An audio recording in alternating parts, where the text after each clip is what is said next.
It's a classic military operation. Attack the enemy with overwhelming force. We're in the eye wall. Cut off his ability to communicate. Take the enemy's eyes out.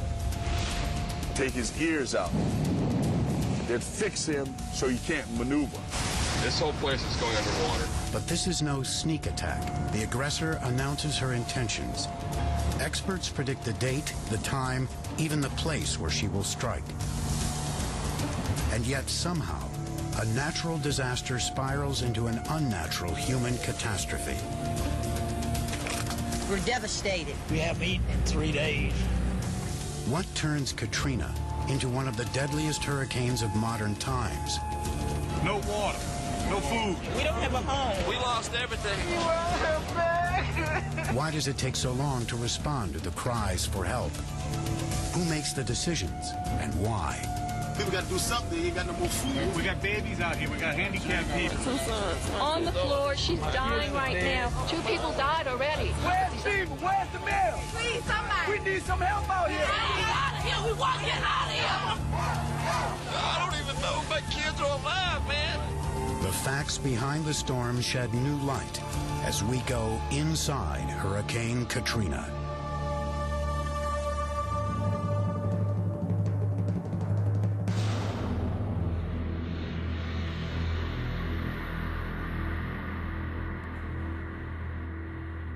Baton Rouge, Louisiana, July 2004. A war game is underway at the state's Emergency Operations Center. The scenario, a deadly hurricane called Pam ravages New Orleans and the surrounding area. Floodwaters surge over the levees, engulfing the city. The death toll, 61,000. The injured and sick, 380,000. The homeless, 500,000. 500,000 buildings destroyed. 1 million people evacuate the hurricane zone.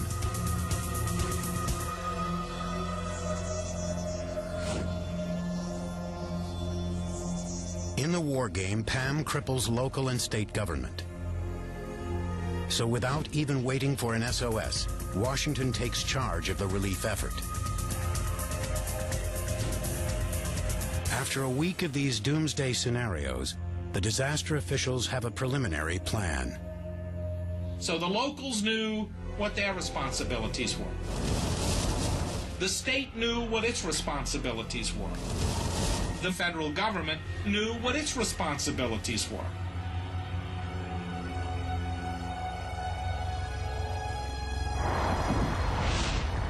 Wednesday, August 24th, 2005, 11 a.m., the Central Bahamas.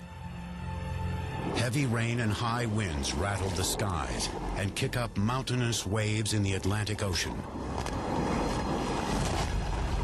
Satellite photography reveals a spinning formation of thunderstorms, with the signature counterclockwise rotation of a hurricane in the making. Sustained wind speed tops 38 miles an hour. It is officially a tropical storm for now. On the alphabetized list of names for storms in the Atlantic Ocean in 2005, the next one up is Katrina. Miami. The National Hurricane Center issues an advisory. Hurricane conditions are possible in South Florida within 36 hours. Bentonville, Arkansas.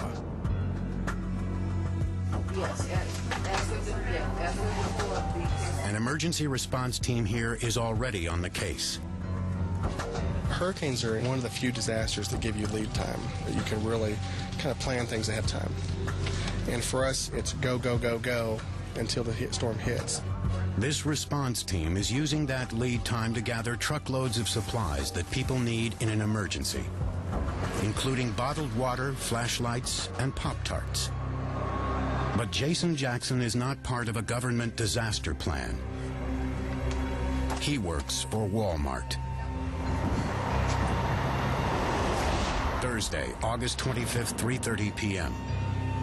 Katrina's wind speed hits 74 miles an hour. That means she's now a Category 1 hurricane, able to topple trees, down power lines, and damage homes. At the high end of the scale, a Cat 5, with winds above 155 miles an hour, can decimate entire communities, killing anyone in its path.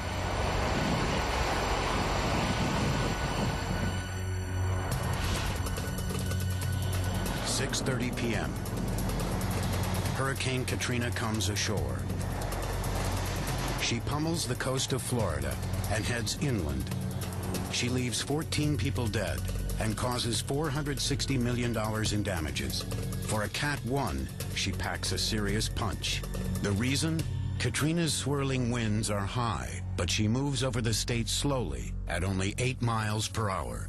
An average hurricane usually moves at about 15 to 20 miles per hour with its forward speed. So it basically hung over Florida for an extended period of time, exposing them to relatively weak but hurricane-force winds nevertheless. Katrina's foray into South Florida has cost her energy. Hurricanes typically lose strength over land. That's because they draw their power from warm water, like an engine burning fuel. Once she's out over the warm Gulf of Mexico, Katrina re-energizes. The conditions were very right because the sea surface temperatures were over 80 degrees, which is the minimum you need for the formation of hurricanes. Friday, August 26th, 11:30 a.m. Katrina strengthens. She's now a Category 2 hurricane and could become a 3 within the next 24 hours. Her next target? Anywhere from the Florida Panhandle to Louisiana. Along the Gulf Coast, the Red Cross and Salvation Army are on the move. They open shelters and mobile feeding units. So before the storm hits, we're moving people, and we're also moving our supplies. We pre-position our supplies in warehouses around the Gulf Coast.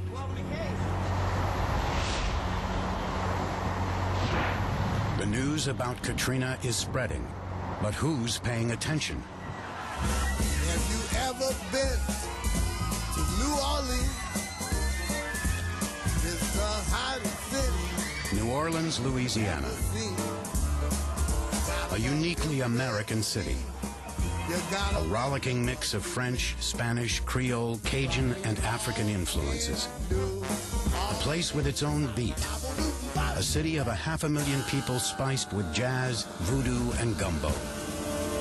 Start me off in New Orleans, man. The good times roll on the very fragile soil of the Mississippi Delta. This major port city is built almost entirely below sea level. It's shaped like a crescent and surrounded by water.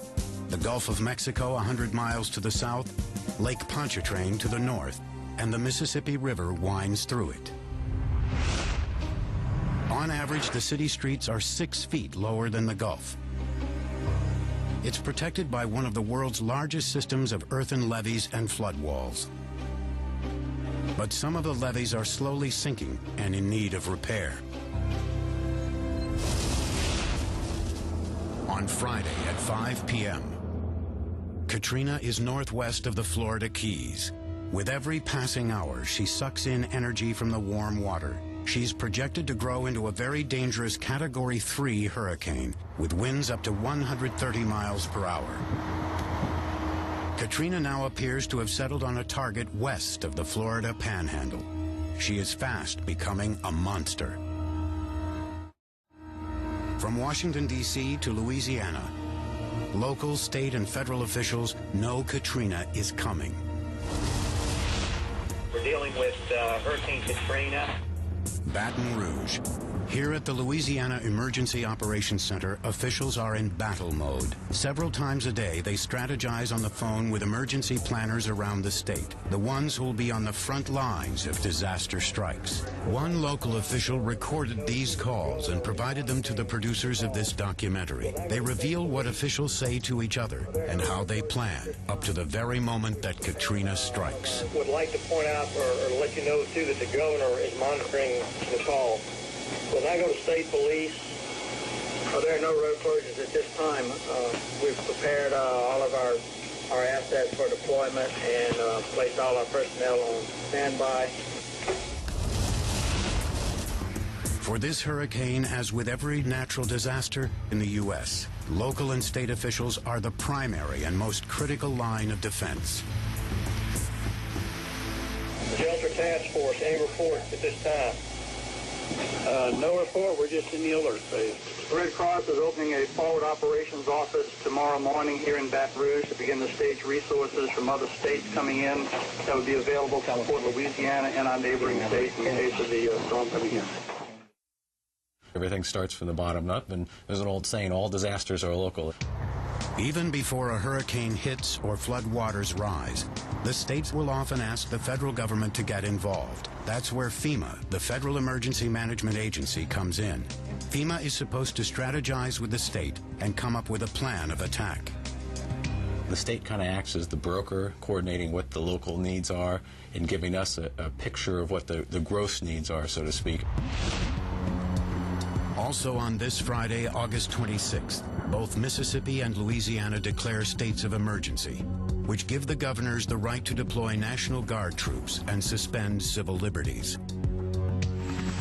The U.S. Coast Guard puts helicopters, planes, and cutters on standby. Out in the Gulf, oil companies evacuate their rigs. The work stoppage will have an immediate impact nationwide. The Gulf accounts for more than 25% of America's oil and natural gas production. New Orleans is by far the biggest city in the likely path of Katrina. She's now expected to hit the Gulf Coast in 72 hours. Over the coming days, 2 Louisiana politicians will play leading roles in determining the city's fate. 49-year-old Ray Nagin is a former cable TV executive elected as mayor in 2002. 62-year-old Kathleen Blanco is a veteran of state politics and the first woman to serve as Louisiana governor.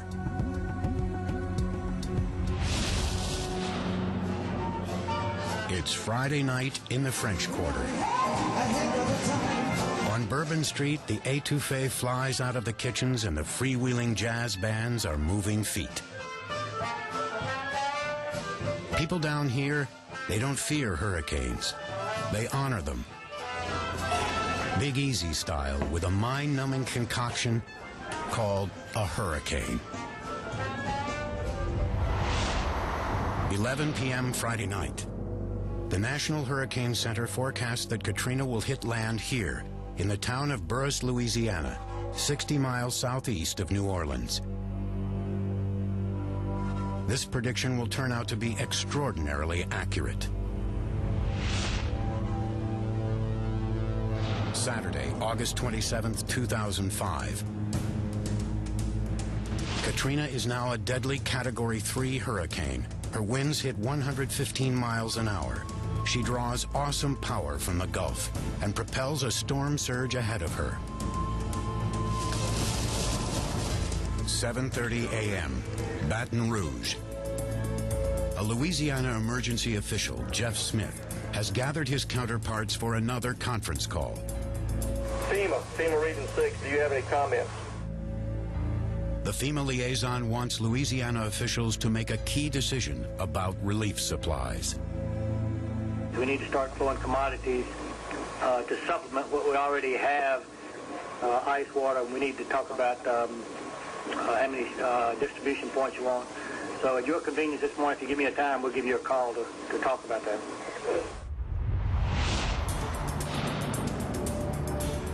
Evacuations are underway this morning in low-lying areas south and east of New Orleans. Under the state's emergency plan, those counties, or parishes as they call them in Louisiana, are the first to evacuate because they're the most vulnerable. The policy is very simple. It's get out of here, and get out of here as quickly as we possibly can. So all the state agencies, the local agencies, everybody is working together to accomplish that goal. It's a kind of gentleman's agreement. The goal is to let people in the surrounding communities get out of harm's way before traffic from New Orleans clogs up the interstates. For the city, the process begins at the point when forecasts say that tropical storm force winds will hit the coast in 30 hours. That point is approaching this afternoon. 1:30 p.m. This is not a test. This is the real deal. And I don't want to panic you, but I want... In accordance with this plan, New Orleans Mayor Ray Nagin urges people in the lowest lying areas within the city to evacuate. So we want you to be ready, we want you to be safe, and most importantly, like the governor said, we want you to be calm. The mayor also announces that he will open the Superdome the following morning, Sunday, as a shelter of last resort. The Superdome is a 70,000-seat stadium and home to the New Orleans football team, the Saints. It was built to withstand 200-mile-an-hour winds. By late Saturday afternoon, both Louisiana and Mississippi trigger their emergency highway evacuation plans, using all lanes for outbound traffic.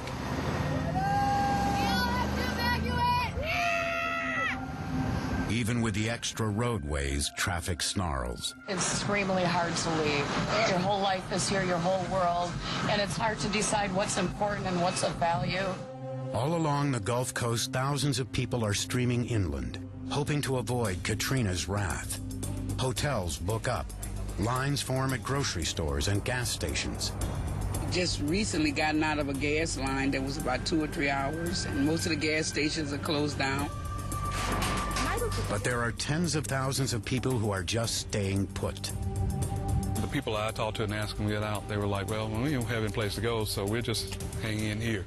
That attitude pervades parts of New Orleans as well, and this city of nearly 500,000 people is unprepared to deal with the consequences of so many people who decide to stay in their homes and ride out what threatens to be one of the most dangerous hurricanes in American history. Saturday afternoon, August 27th, 2005. A possibly catastrophic hurricane is now forecast to slam into the Gulf Coast on Monday morning. One statistic reveals the tragedy about to unfold. According to the New Orleans Emergency Management Plan, roughly 100,000 residents of New Orleans, more than 20% of the entire city, do not have cars or other means of personal transportation. Many of these same people have no money for a bus, a train, or a hotel. Many depend on welfare checks, which tend to run out by these last few days in the month. Despite the dollars that tourists bring to the Big Easy, New Orleans has long been poor. It has a poverty rate of more than 23%, almost twice the national average. And its murder rate is one of the highest per capita in the country. Many of the city's poorest residents live here in the sprawling 9th Ward. People live in ramshackle housing that sits as much as 4 feet below sea level.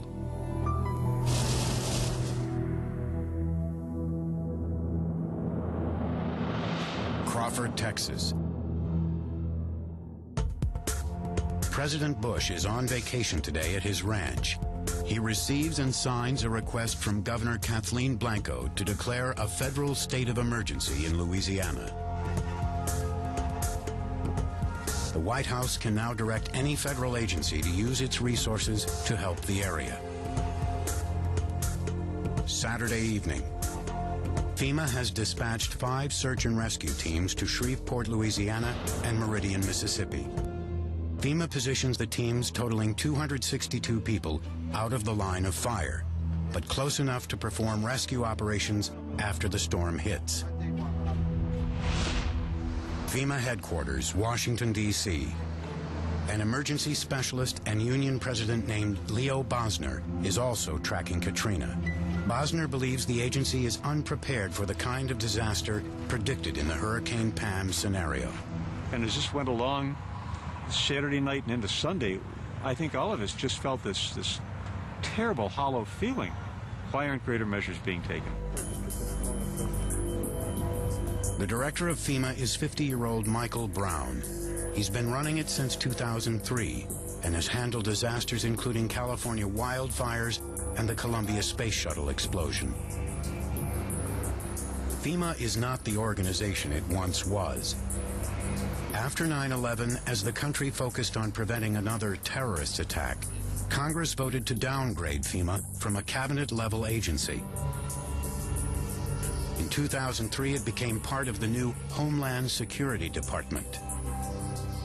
The problem with putting FEMA into the Office of Homeland Security was that it took it out of the White House. And there is nothing more effective for any government agency than being right next to the president. Saturday, August 27th, 7 p.m. Central Time. Katrina is a dangerous Category 3 hurricane. She's barreling toward Louisiana and Mississippi on her way to becoming a cataclysmic 4 or 5. Weather maps show Katrina expanding so rapidly that she seems to overwhelm the entire Gulf. Her 12-foot waves are already approaching parts of the coast. By this point, across New Orleans, floodgates are closing on the levees that surround and cut through the city, including the Industrial Canal on the city's east side, the 17th Street Canal on the west side, and the London Avenue Canal in the Gentilly neighborhood. The levees are embankments made of dirt. Some are topped with reinforced concrete flood walls. They range between 13 and 18 feet tall. Some date all the way back to the 1920s. The Army Corps of Engineers maintains them and acknowledges that budget shortfalls have prevented urgently needed repairs. The levees are built to protect New Orleans from the storm surge of a Category 3 hurricane. Storm surge is when high winds push massive amounts of water above the normal sea level.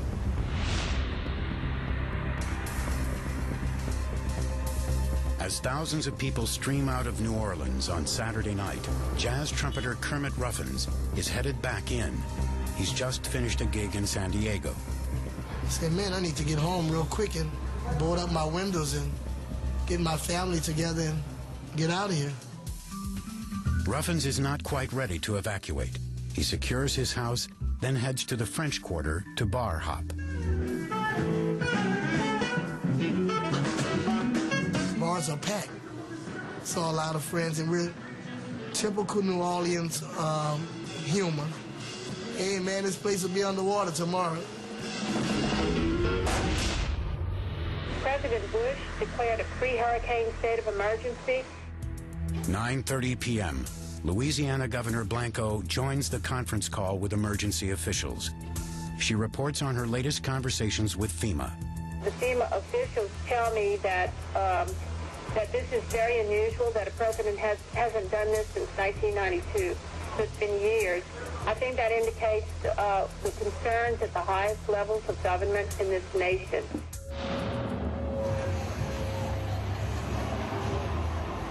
And yet, despite the warnings and doomsday scenarios, a FEMA report will later note that on Saturday night, August 27, 2005, the bars were rocking in the French Quarter.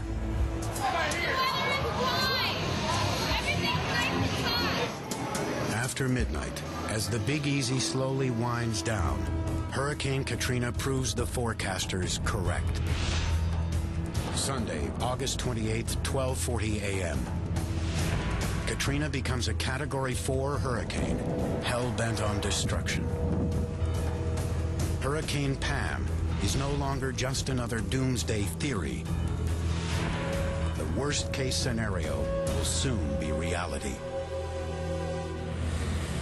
Sunday, August 28, 2005, 7 a.m. Central Time.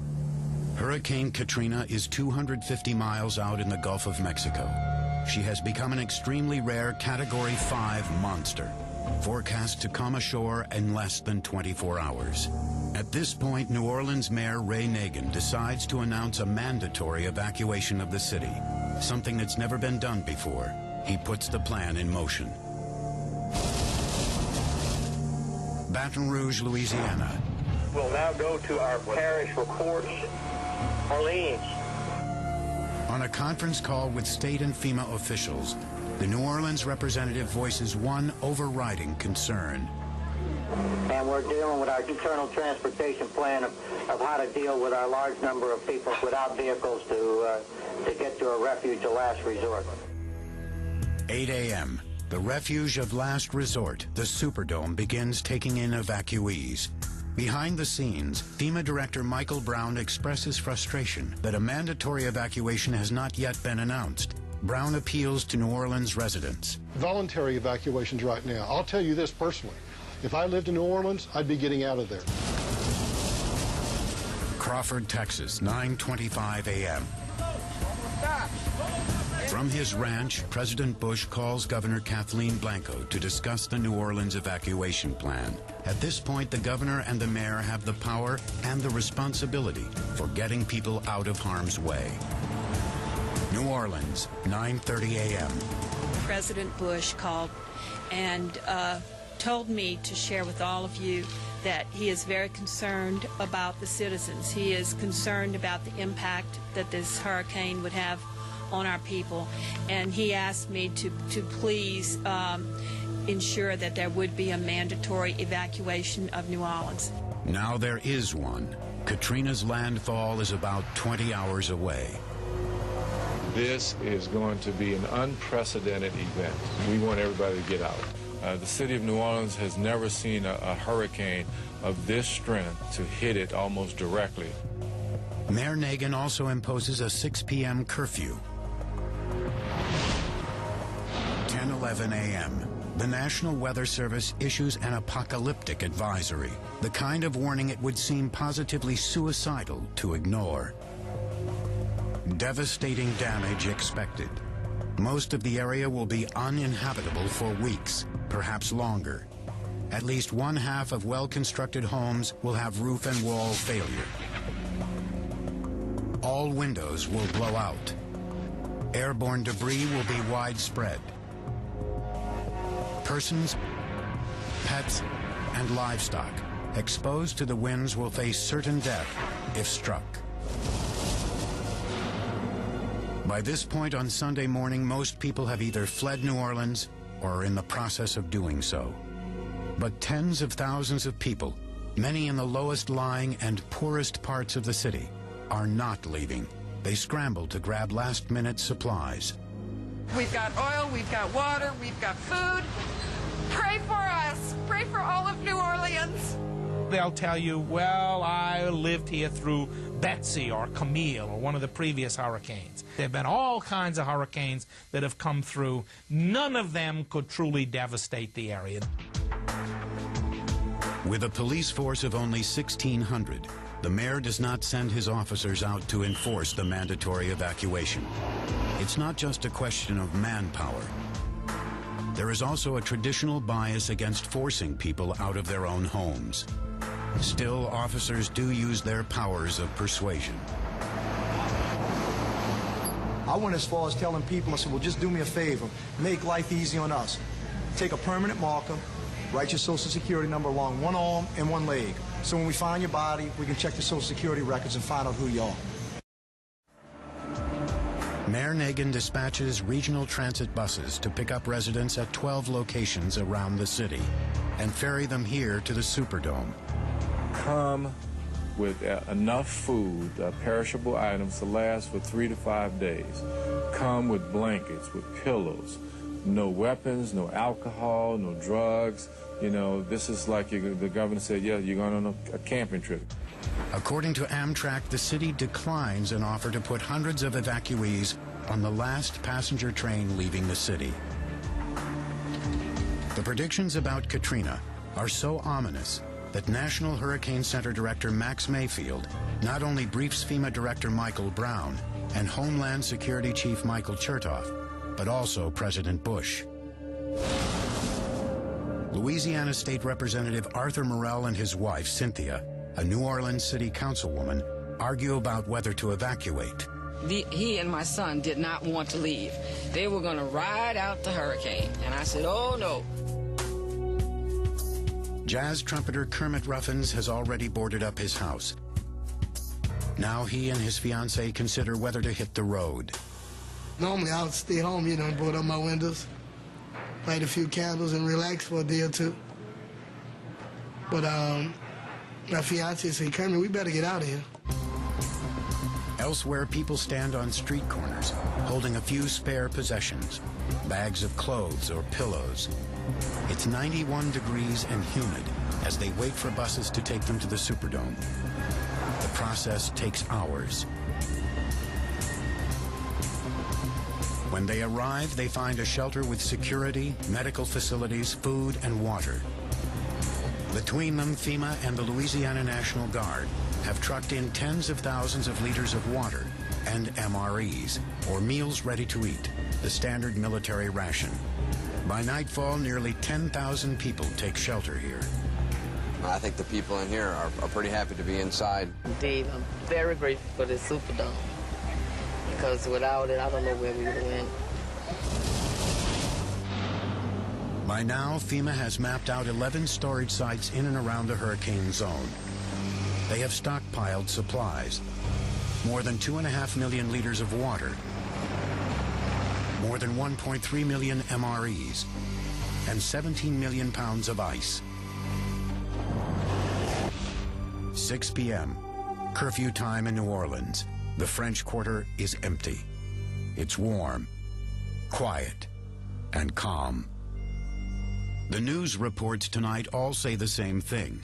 Katrina is barreling across the Gulf of Mexico at Cat 5 strength, the highest ranking.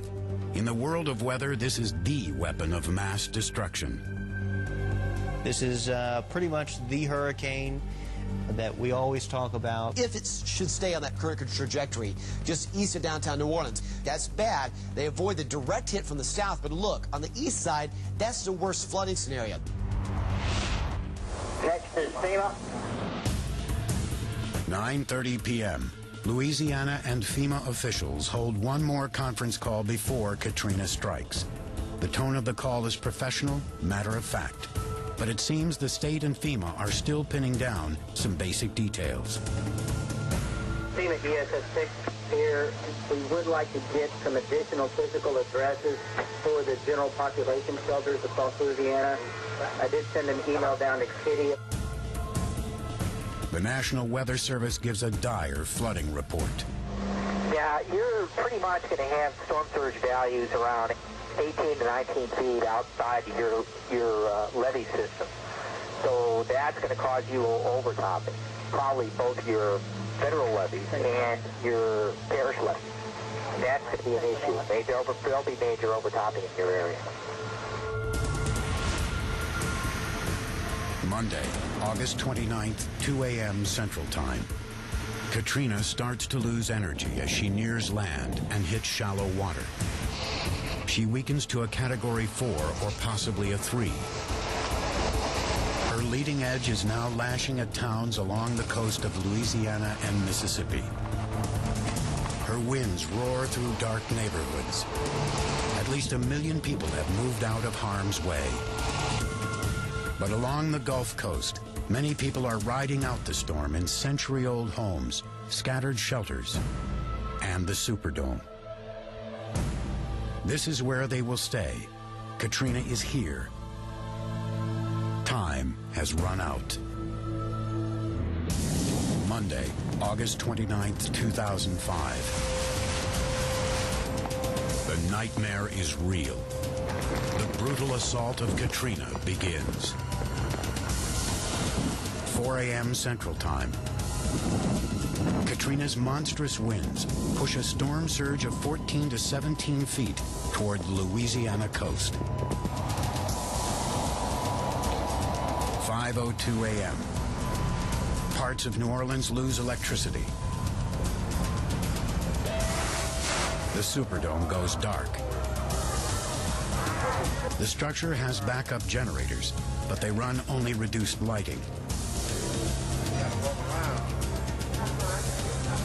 About 10,000 people here inside the dome listen as the air conditioning system shudders to a halt.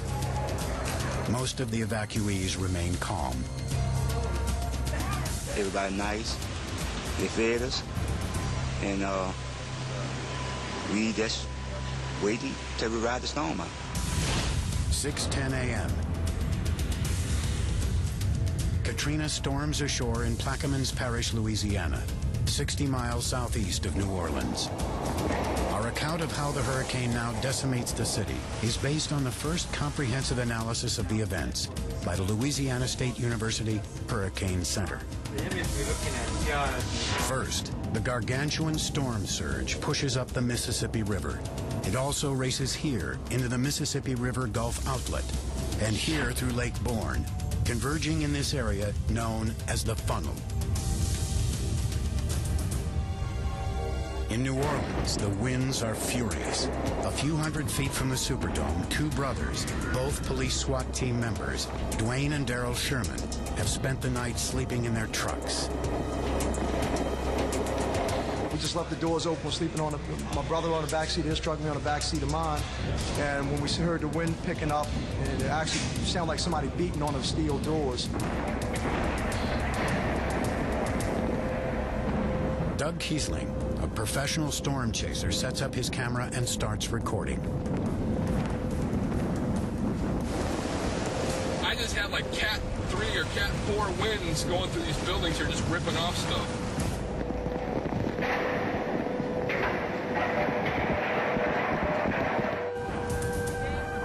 Evacuees in the Superdome hear a heart-rending noise. It looks like one section of the Superdome roof may soon peel away from the actual stadium. We're going to go now to Governor Blanco. Reports that we have gotten from people in the dome tell us that there has been a portion of the roof that is leaking. Water pours into the stadium. Katrina's winds tear at the roof as she rips away 15-foot-long sections.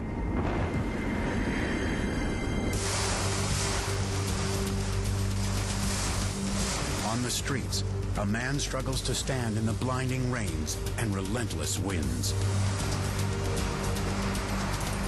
7 a.m. With the eye of the hurricane still south of the city, the storm surge tops the levees in the funnel. St. Bernard Parish begins to flood on both sides of the Intracoastal Waterway. So does the lower 9th Ward in New Orleans. Here, all along the Industrial Canal, Katrina's floodwaters now overtop the levees. Water starts cascading into the city, flowing from the canal both east and west. 7:30 a.m. We'll now go to our parish reports. Please give us your status. It's the first chance for local, state, and FEMA officials to report to each other on Katrina's assault. Power down in the city. 911 down. Phone systems are all down, so we're talking on cell. We're extensive flooding in the east. Okay, in the Superdome. Can they verify the water in the 9th Ward, Industrial Canal? We got major tidal surge coming up that intercoastal waterway in the East New Orleans. And we also getting some pushback coming up the canal. Inside the Superdome, terrified evacuees are still watching as Katrina continues to tear away at the roof. Right over the 50-yard line, a big chunk of the roof tore off. Came down suddenly. All of a sudden, it scared everybody. Scared me. I didn't know it was going to scare me. Suddenly, bam! Unexpectedly. Oh, again. Like, look at it. Again. At that point, nobody knew if the building was going to hold. 7:45 a.m. By now in the lower 9th Ward, the storm surge has begun to erode the earthen levees. Along the eastern side of the Industrial Canal, the levees now suffer an explosive break. The lower 9th Ward and New Orleans East flood rapidly. The floodwaters reach to 12 feet above sea level, completely submerging many homes. The flooding in East New Orleans accelerates as the storm surge begins to overtop the levees on Lake Pontchartrain. The city is going under. At this moment, storm chaser Doug Kiesling is driving through downtown New Orleans. he meets a man who knows more about the flood consuming the city than the reporters on the scene. How you doing, man? I had to leave out of my house, man. I don't know whether that water's coming over that levee or what. The last I heard, it's not. So you haven't heard about that water coming over that levee from the lake? No. Check it out. Because the water started rising so high in my two-story apartment, I had to get out. Back on the conference call in Baton Rouge, the emergency director for St. Bernard Parish asks the state official, Jeff Smith, for emergency supplies. I also need that water and MREs as soon as possible. We've got those requests as well, and as soon as we can work them, we'll be getting them to you. 10 a.m. Katrina now whirls north and slightly east and delivers a direct strike near the Louisiana-Mississippi border. She decimates towns including Slidell, Louisiana, as well as Waveland, Bay St. Louis, Pass Christian, Gulfport, and Biloxi, Mississippi. We're in Gulfport, right on the coast. Other storm chasers here describe the scene. We got big storm surge coming in now. These roads are going to be completely, we're not going to be able to drive in another hour. Well, we had to make it back to the hotel. Let's take a look outside and see what we got here. Well, there's the Gulf of Mexico right there, coming into our parking lot. Man, and we're still about an hour and a half away from the worst winds. Water's coming in the room. Oh, man. It comes in wherever he turns. Oh, yeah. Storm surge.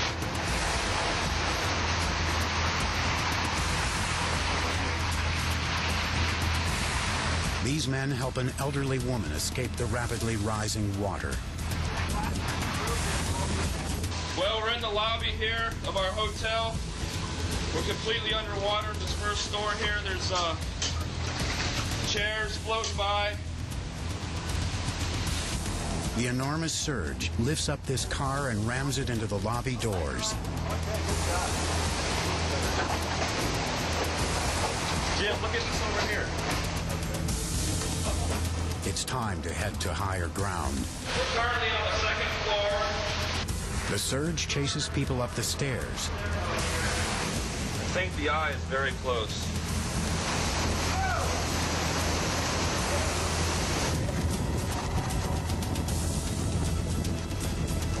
This is the eye wall. We're in the eye wall. Oh my God. That's the storm surge coming in. Look at the storm surge coming in. Back in New Orleans, Katrina is keeping her worst nightmare for last, as her winds push the storm surge against the levees on Lake Pontchartrain.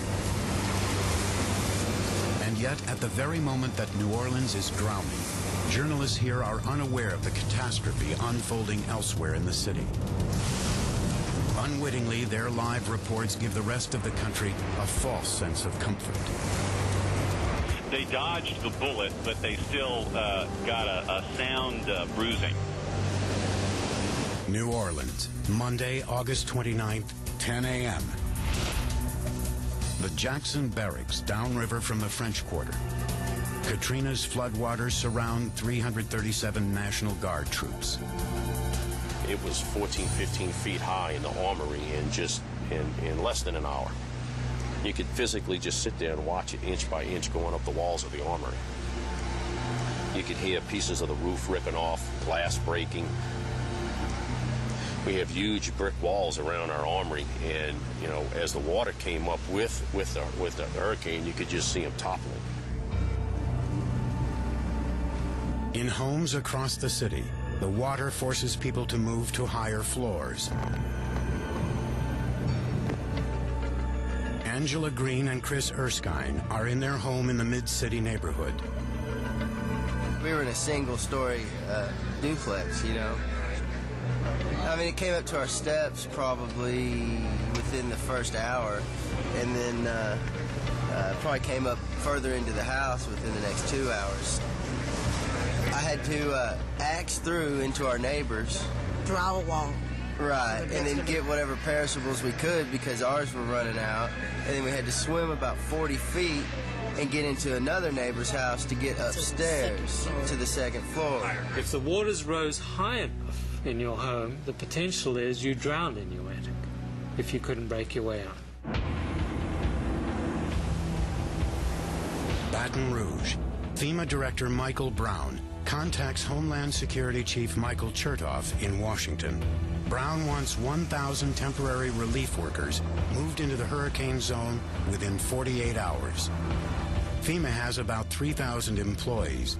Because it's not a first responder, it doesn't have ambulances, fire trucks, or helicopters of its own. The agency relies on state workers, the National Guard, private contractors, the U.S. military, and other federal agencies. Brown orders emergency workers to wait until federal, state, and local officials establish a unified command structure, standard FEMA protocol.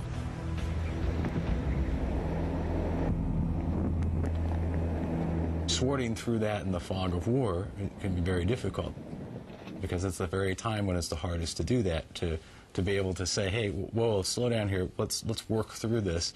You know, they don't want to hear that. You know, the state's left with the difficult task of trying to figure out, well, what is it that we can do to meet that need versus what we're going to go and ask the federal government to provide. Katrina knocks out most communication systems.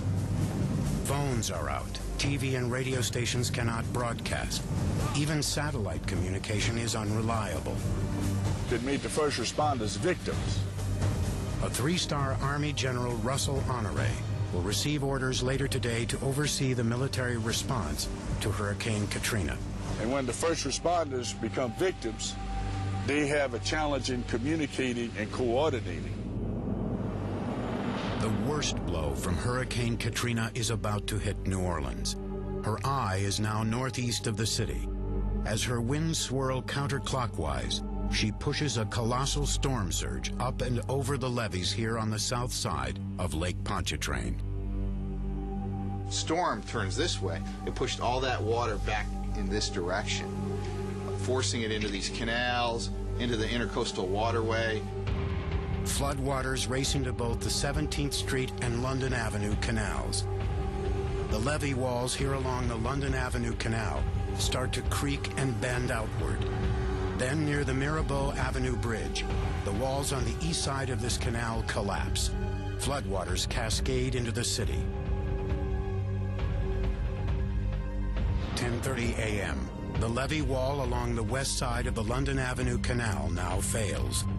So does the eastern levee on the 17th Street Canal near the old Hammond Highway Bridge. That breach sends floodwaters into the western portion of Orleans Parish. The average home in New Orleans is drowning in 6 to 9 feet of standing water. Everything was damaged. I didn't see one thing that was not damaged. One house, one business. I particularly noticed that almost every roof was damaged. And I knew at that point we had a big problem. Rescuers are now heading out into the floodwaters. Among them, New Orleans police officers Dwayne and Daryl Sherman. We started receiving reports and there was just hundreds and hundreds of people stranded in attics and on roofs. New Orleans Times-Picayune photographer Alex Brandon joins the Sherman brothers and documents the search and rescue mission. We decided at that point to make our way down. We had to take a chainsaw and the entire SWAT team to clear a path because of all the oak trees that were down. There's already people inside their in their attics yelling for help. At that point, you're saying to yourself, and you're looking at what you know when you used to patrol as the lower 9th Ward was now a lake. It just so happened it was full of houses. And you said, this is going to be bad.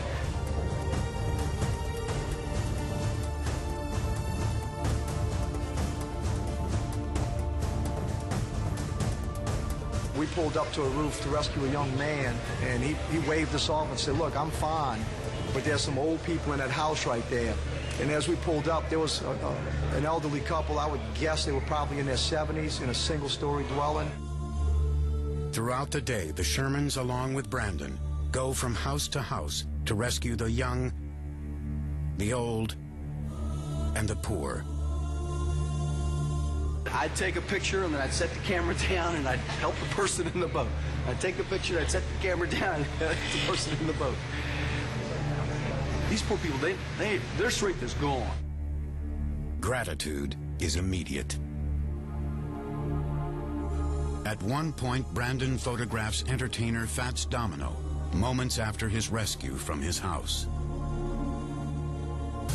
General Honore regards Katrina as a worthy adversary. What this storm did was a classic military operation. The storm gathered strength, attacked the coast of Louisiana and Mississippi with overwhelming force. One of the things that a military attack you'd want to do is to cut the enemy's ability to communicate. It took out all cell phone and regular phone services. The other thing this storm did is it cut the road network. It's totally flooded out down there. As this storm moved north, it protected its left flank by leaving a flood. Yeah, it's up. This whole place is going underwater. Again, classic military attack. Take the enemy's eyes out. Take his ears out. Then fix him so he can't maneuver. Katrina has declared war on the Gulf Coast. She is winning handily. Downtown New Orleans is trashed. 1 p.m. At this moment, NPR reaches one of its reporters, John Burnett, at his hotel room in New Orleans. Burnett and many other journalists are unaware of the levee breaks. It was the best eventuality of the worst possible scenario. They dodged the bullet, but they still got a sound bruising. The media were what people relied on back in Washington to get a picture of what was going on there. And when the report was that everything looked okay on Monday afternoon, that's the impression that was conveyed back in Washington. To the east, once Katrina passes, the damage is shocking. Off the coast of Mobile, Alabama, Katrina has rattled this oil platform from its mooring. Biloxi, Mississippi, a 911 dispatcher is talking to a hurricane victim. We're going to get you out of there. You need to calm down now. Like to drown in my house. My house is totally gone.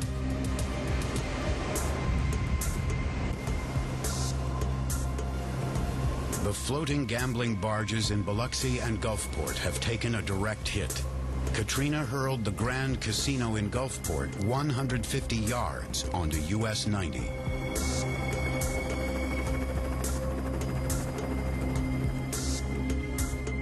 The region's gambling industry is out of luck. So are many homeowners. We lost everything. I don't even know if my kids are alive, man. I couldn't believe my eyes. Everything was gone. People were just coming out of their homes and the dazed look on their faces. Their neighbors, in many cases, were just gone.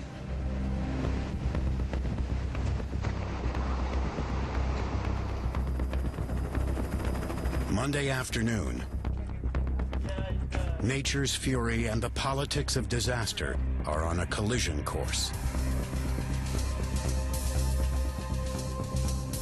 Baton Rouge, Louisiana. FEMA Director Michael Brown reports back to both Homeland Security and the White House. The scope of the natural disaster is unprecedented. Relief efforts in New Orleans are uncoordinated.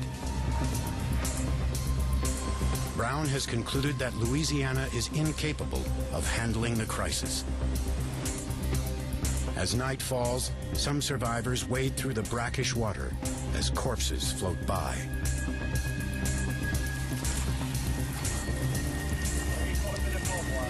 This evening, an ABC News correspondent on the scene in New Orleans reports that the levees have only overtopped, not broken. It was simply the volume of rain that left many areas underwater, he says. This was not the apocalyptic hurricane that many had feared. Just how wrong such reports are will become abundantly clear over the next 24 hours.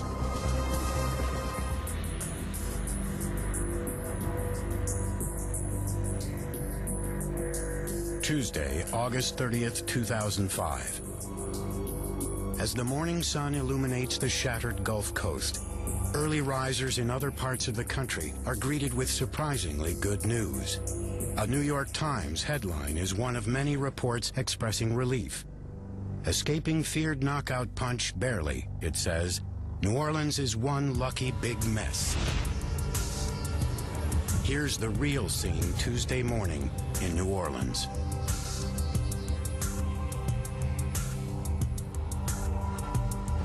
Floodwaters cover 80% of the greater New Orleans area. In the city alone, Katrina has destroyed at least 200,000 homes. Survivors navigate through the city on top of a mattress, in a tub, or on a crude raft. Cars, houses, street signs are all submerged in a muddy brown layer of water, gas, sewage, and chemicals. Thousands of desperate residents are trapped in their homes, chased by the rising waters into attics, breaking through to their rooftops.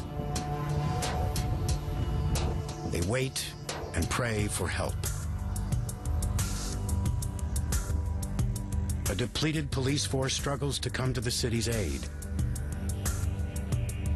Police will later report that 249 officers deserted their posts during the hurricane. You know, they left us at the most critical time in the city. It hurt us bad. It really did.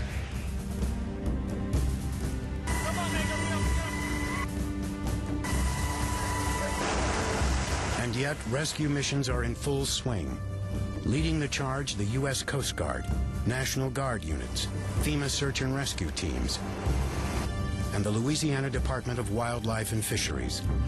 Even in the midst of a communications blackout, they pluck the stranded off rooftops and motor up to their flooded homes.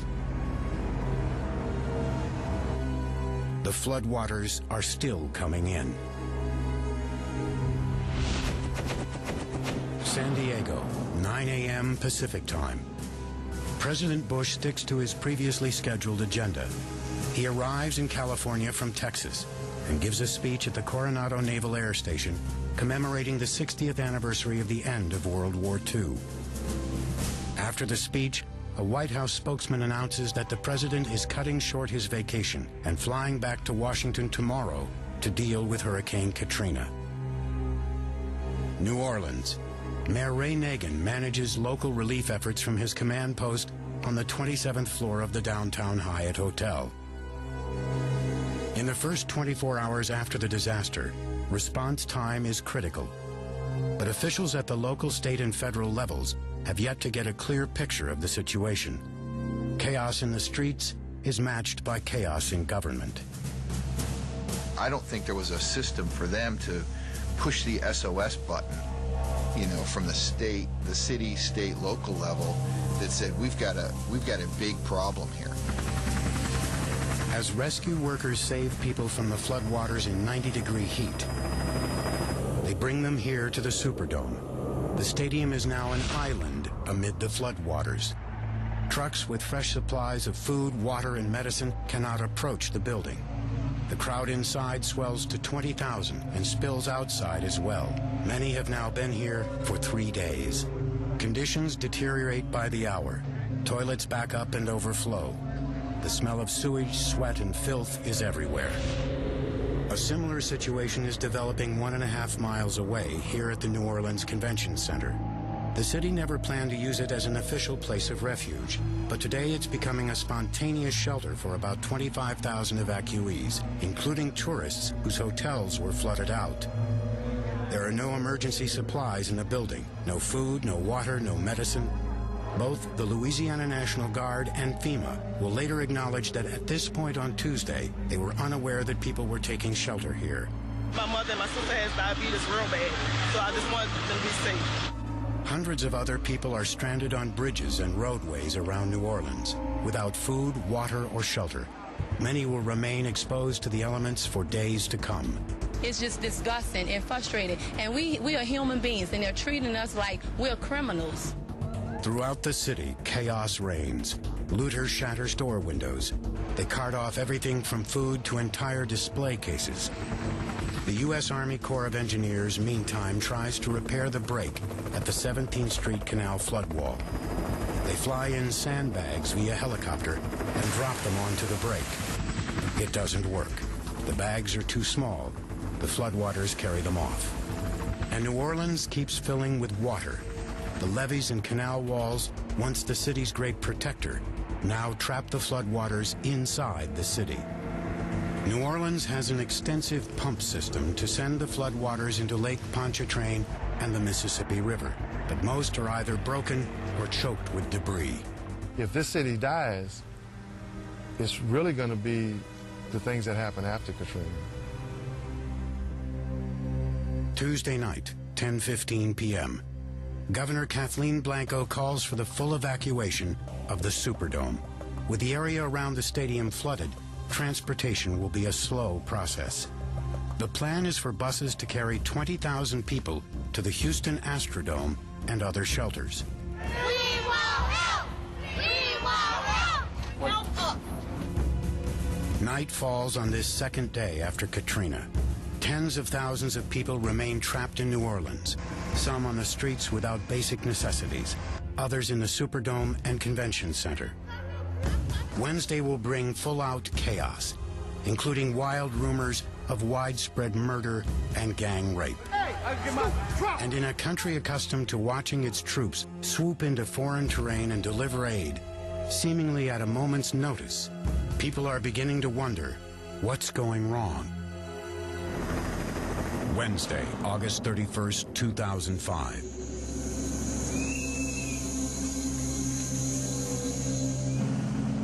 "48 hours since Hurricane Katrina slammed into the Gulf Coast. In a typical hurricane, relief efforts might already be under control, but the scale of this disaster is unprecedented. New Orleans. According to FEMA, floodwaters keep its supply trucks from entering the city.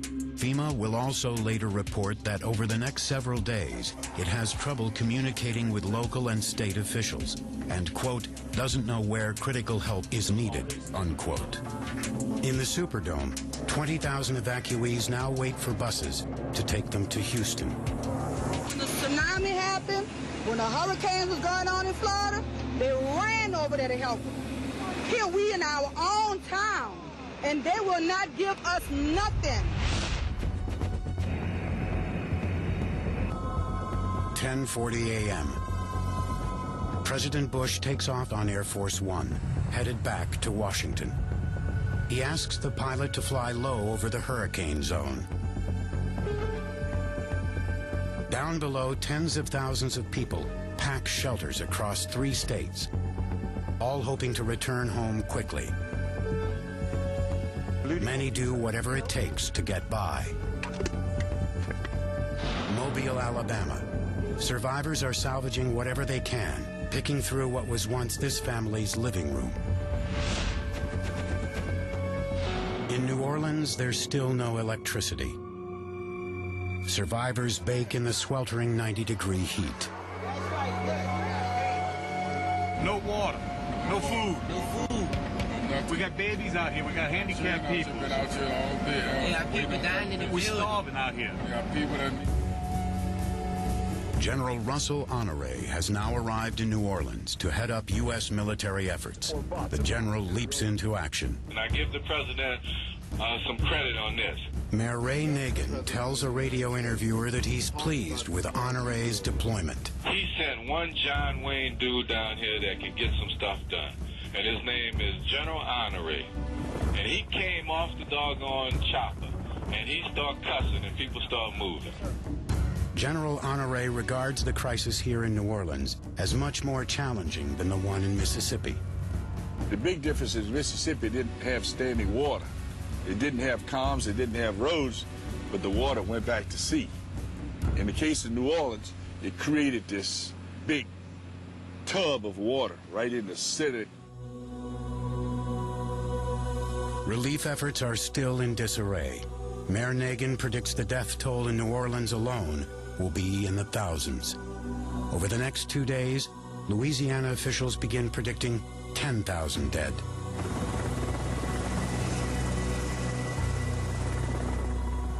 Helicopters carry wounded and sick evacuees here to Louis Armstrong Airport, which is fast becoming a makeshift hospital. I've never seen anything like this before. Everyone's doing the best that they can. We need insulin. As the day wears on, the looting intensifies. Mayor Nagin orders police to stop search and rescue missions and focus on law and order. Some steal to survive. So we could come in and get the necessities. I don't have any clothes or nothing. I'm just getting food. Others simply take advantage of the situation. There are too many looters to round up and too few police officers. National Guard troops are not handling law enforcement because Governor Blanco has made search and rescue their top priority. Rumors begin to spread of rampant violence in the Superdome and the Convention Center. Tales of widespread homicide, assault, and gang rapes. The national media report many of the rumors as confirmed facts. Most will turn out to be either false or highly exaggerated. Estimates of 200 dead bodies in the Superdome turned out to be untrue. A total of 6 people died in the stadium, 4 of natural causes, 1 from an overdose, and 1 suicide. Horror stories of mass murder inside the convention center also turn out to be way off the mark. Police recover 4 bodies. 1 is a homicide victim. And I love the press. I mean, just at their perspective of what they're seeing and they're hearing, then it becomes circular reporting. One person reported was 2, the next time you hear it's 5. Nonetheless, these 2 buildings and the anguished people inside them become the public face of an unfolding catastrophe. The kind that most Americans associate more with the third world than with their own country. I don't have home. I had a home downtown, but it's gone. It's under the water. I have nothing, nothing. They have over 3,000 people out of here with no home, no shelter. What are they gonna do? What we gonna do? The plight of Katrina's victims touches people all across the country, including this man, the owner of a bus company in a small town outside Minneapolis. He and his friends start a local relief effort. Collected over 90,000 pounds of food and supplies in about a 24-hour period. They caravan down to Louisiana, driving through the night, 6 buses and a truck. They deliver their food and emergency supplies to hurricane victims in Shreveport and Natchitoches. Bentonville, Arkansas, the Walmart's Emergency Operations Center. What started a week ago as an emergency effort to stock its stores has evolved. It's now a cooperative relief effort with the Red Cross in Mississippi and Louisiana. We needed to start sending 5 trailers a day in to support Jefferson Parish to provide them water, dry food. And I remember there was 1 load of chainsaws to help cut some of the people out of the buildings. Wednesday afternoon, Washington, D.C. President Bush returns to the White House and convenes a cabinet meeting. Bush and his advisors debate whether the federal government should try to take over the relief effort and take command of the Louisiana National Guard. According to published reports, the president calls Governor Blanco on Wednesday to float this idea, but cannot persuade her. In the weeks to come, aides to Blanco acknowledge that the governor spoke to the president on this day, but firmly deny that Mr. Bush made any such offer. It's an issue of control. if she had allowed the president to take over the National Guard, she feared political recrimination. Here again is where politics immediately takes part. It enters into these considerations. Confusion about who's responsible for what relief effort is a problem reverberating all along the Gulf Coast. FEMA, Red Cross, you know, they got a few feeding trucks into the areas, but the assistance that you would typically think for a storm this magnitude in an area that was so hardly hit, they just didn't show up. New Orleans, Wednesday night.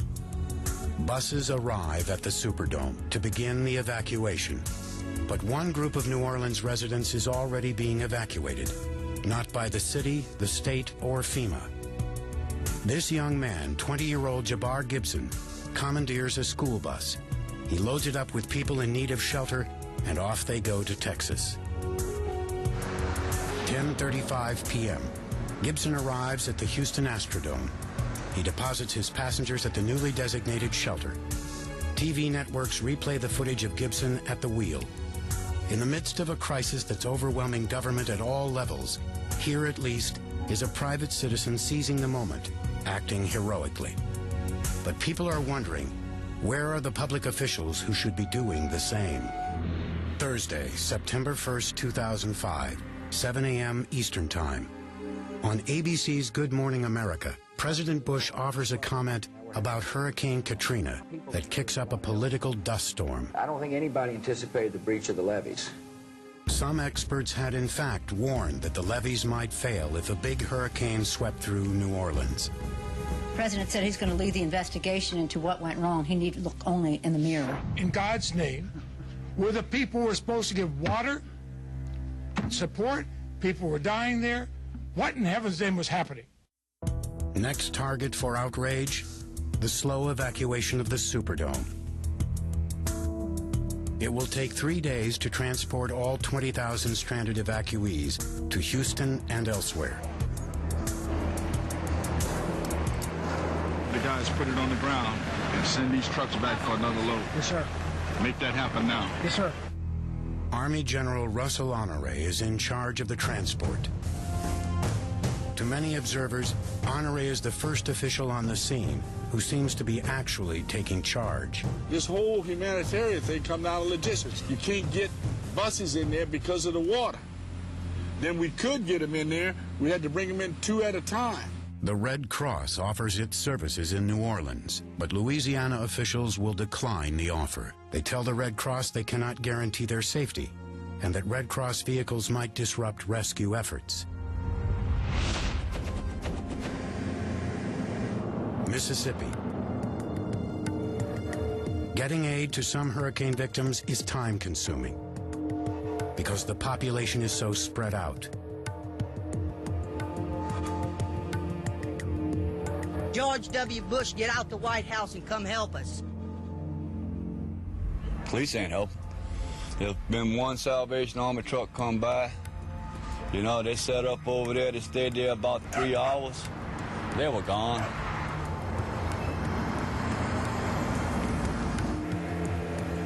Help can't come fast enough for New Orleans.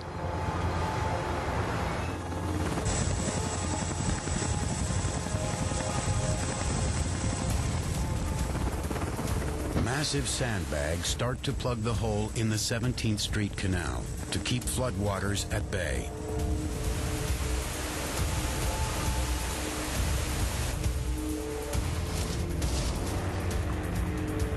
National Guard troops now begin to retake the city.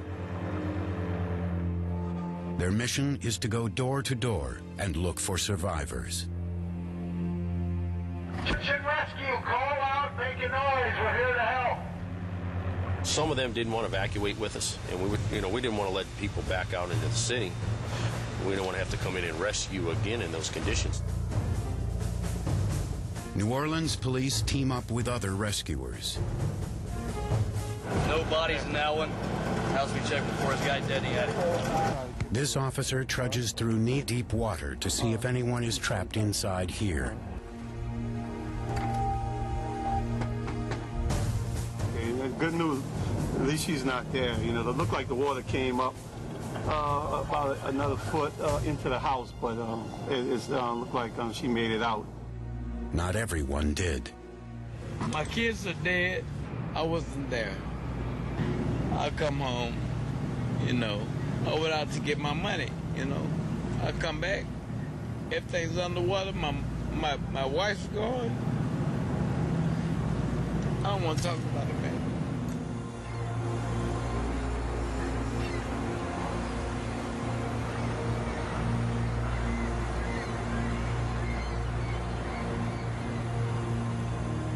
Bureaucracy slows down the relief effort. This group drove 22 hours from Florida. When they arrive, officials ask them to show credentials and sign paperwork. The process takes 2 days. There was no communication from the right hand and what the left hand was doing. And we are all organized, we're certified, we got rescue boats, and they told us to sit.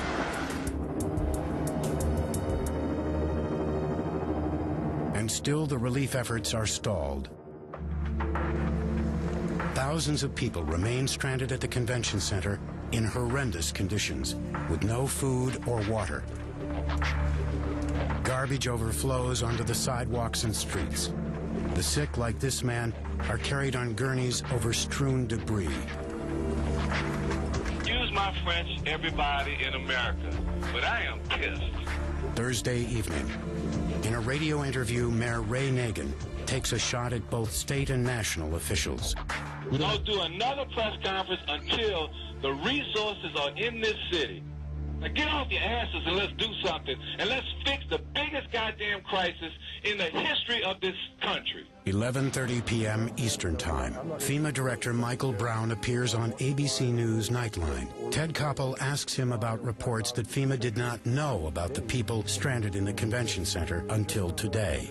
Don't you guys watch television? Don't you guys listen to the radio? Our reporters have been reporting about it for more than just today.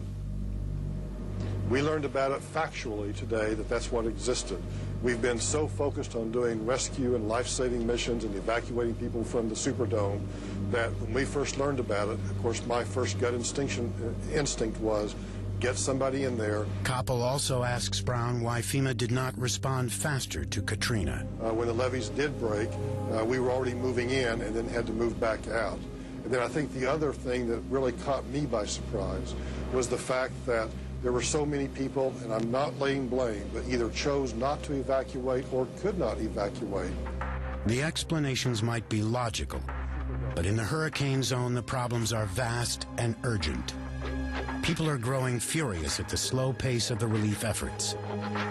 It's still a slow process, because you got a whole city here, you know what I'm saying? We don't have nothing to go home to, nothing. Mobile, Alabama. Friday, September 2nd, 2005, 10:35 a.m. President Bush gets his first ground-level look at the devastation of Hurricane Katrina. With FEMA Director Mike Brown at his side, he responds to the growing criticism of federal relief efforts. It's not going exactly right. We're going to make it go exactly right. If there's problems, we're going to address the problems. And that's what I've come down to assure people. And Brownie, you're doing a heck of a job. The FEMA director's working 24 hours. New Orleans, 12 p.m. Louisiana National Guard troops march into the convention center. Within 30 minutes, they restore order and begin to distribute food and water. Within 36 hours, they evacuate 25,000 people from the building. They're bussed and flown to shelters around the country. 5 p.m. Air Force One touches down at the Louis Armstrong Airport in New Orleans. In his office on the plane, the president meets with both Governor Kathleen Blanco and Mayor Ray Nagin. The mayor later describes the meeting. We're in Air Force One. I say, Mr. President, Madam Governor, you two have to get in sync. If you don't get in sync, more people are going to die. But the president and the governor do not get in sync. Blanco will reject Bush's proposal for a federal takeover of the relief effort. When the president returns to Washington, he signs the first of many aid packages for hurricane victims. Monday, September 5th. Tensions are also building between Governor Blanco and Mayor Nagin. In one interview, the mayor compares the relief efforts of General Honoré to those of the state government. And when he hit the field, we started to see action. And what the state was doing, I don't freaking know. Tuesday, September 6th. The Army Corps of Engineers begins pumping water out of New Orleans and back into Lake Pontchartrain and the Mississippi River. We established a separate task force on watering, so that they could focus totally on just pumping out water and getting the pump stations operational. Friday, September 9th. 11 days after Katrina struck, more than half of New Orleans is still underwater. Roughly 1 million people have evacuated from the hurricane zone. Government agencies and volunteer groups are providing shelter to more than 250,000. Others are living with friends or relatives around the country. In the flooded streets of New Orleans' Araby neighborhood, filthy water laps at second-story windows. You're gonna die, man. I'm telling you, you're gonna die. I don't want you to die, man. I know it. National Guard and FEMA crews search from house to house, trying to clear out the bitter enders who refuse to evacuate. Mayor Nagin has called for everyone to leave the city. He has clashed with Governor Blanco, who insisted the mayor had no authority to enforce such a total evacuation. By now, local, state, and federal forces, as well as volunteers, have performed almost 50,000 rescues. FEMA has delivered 18 million packaged meals and 10 million gallons of drinking water to flood victims. There you go, guys. No, we're not leaving. And people all across America have chipped in to help. Y'all have met us in every need, in every way. And we couldn't ask for no more. Donations to groups providing Katrina relief top $1 billion. It's the biggest outpouring since 9/11. Baton Rouge. Landline telephone connections are coming back up.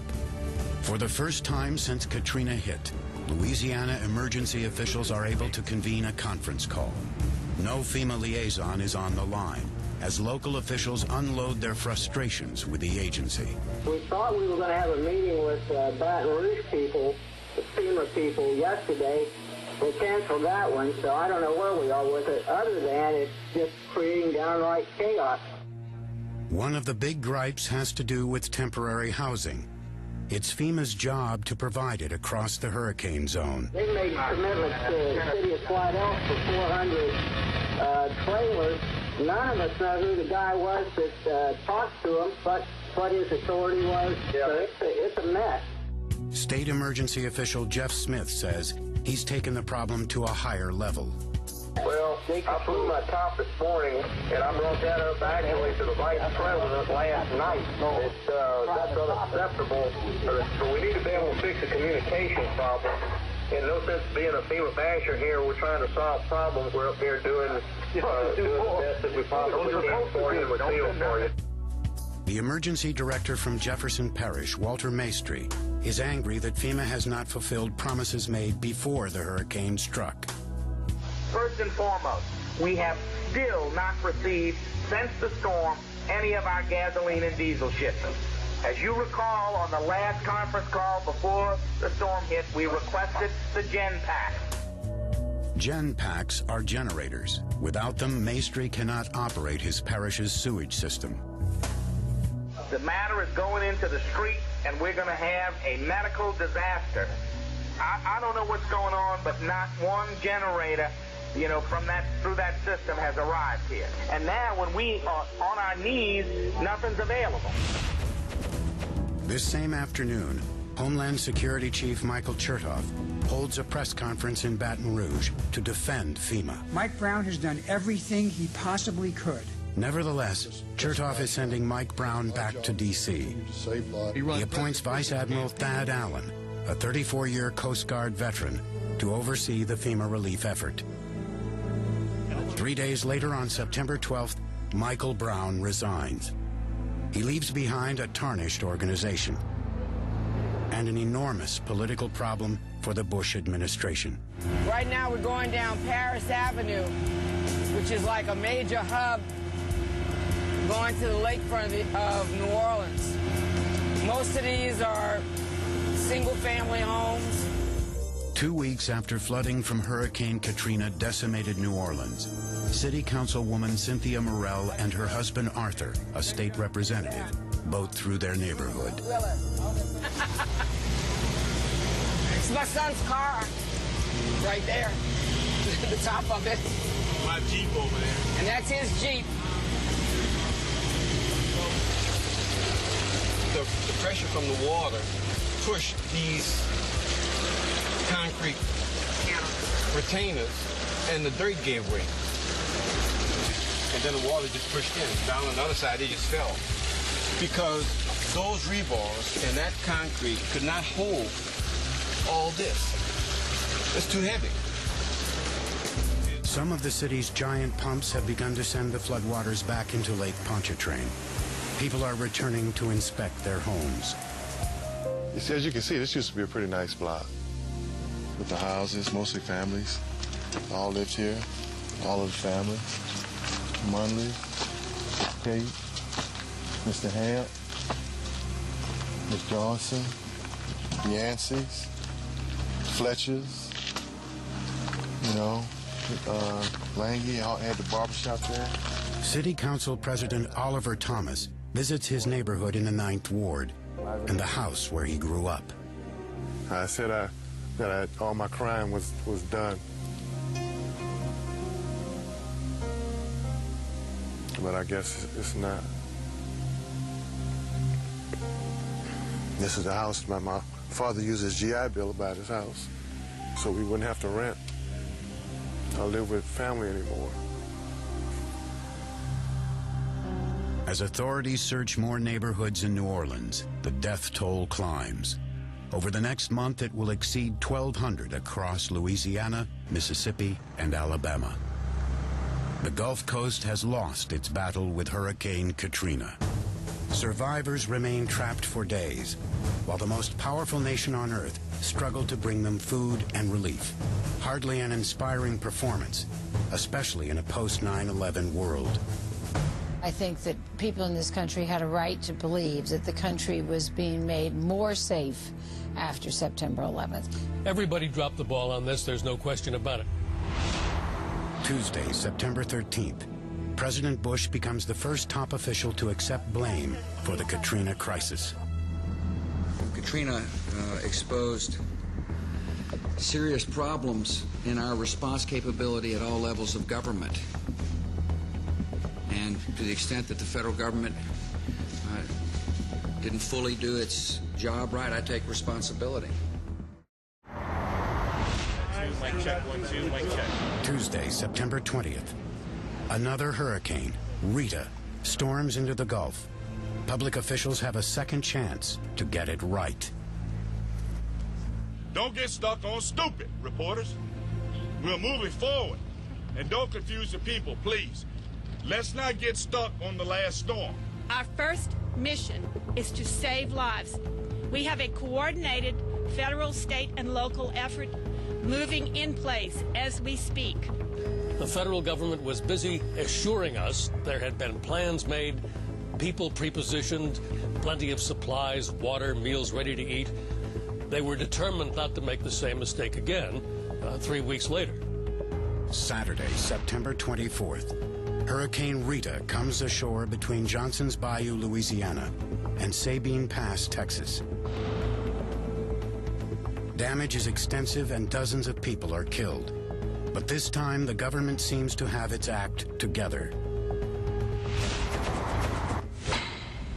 Select committee will come to order. Washington, D.C., Tuesday, September 27th. Good morning and welcome to this morning's hearing. The recently resigned FEMA Director Michael Brown testifies before a House committee. Brown places blame for the events in New Orleans squarely at the local and state level. I very strongly, personally regret that I was unable to persuade Governor Blanco and Mayor Nagin to sit down, get over their differences, and work together. I just couldn't pull that off.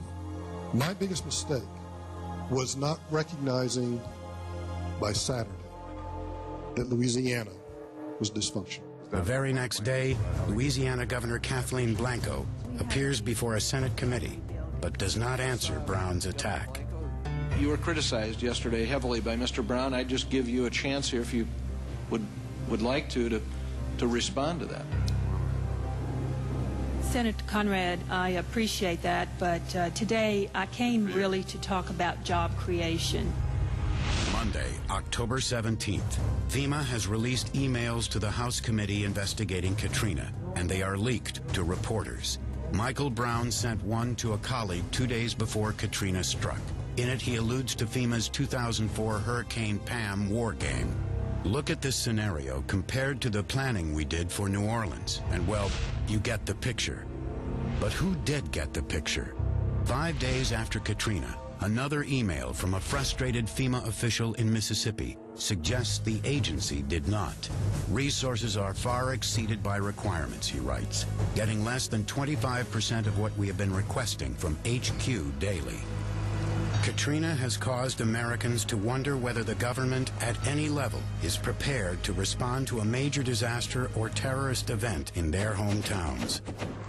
After 9/11, Congress provided billions of dollars for cities and states to improve their evacuation plans. How good would those plans be in a crisis?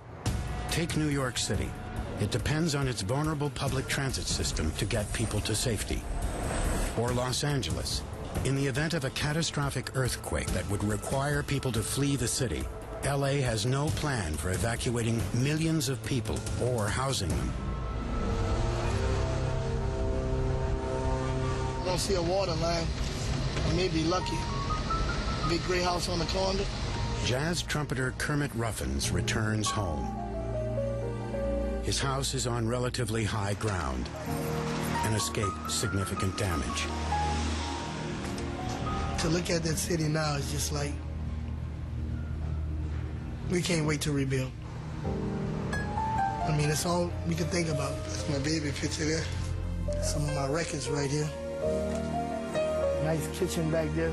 Remember those red beans and rice? Ruffins then checks out Vaughn's, the neighborhood bar where he's played a Thursday night gig for the last 13 years. Tell you one thing, it looks exactly the same. This place will be rolling in no time. All we need is electricity here. Hurricane Katrina has dampened the spirit of the Big Easy, but it has not drowned it. May take a year for it to really start thriving again. We will swing again.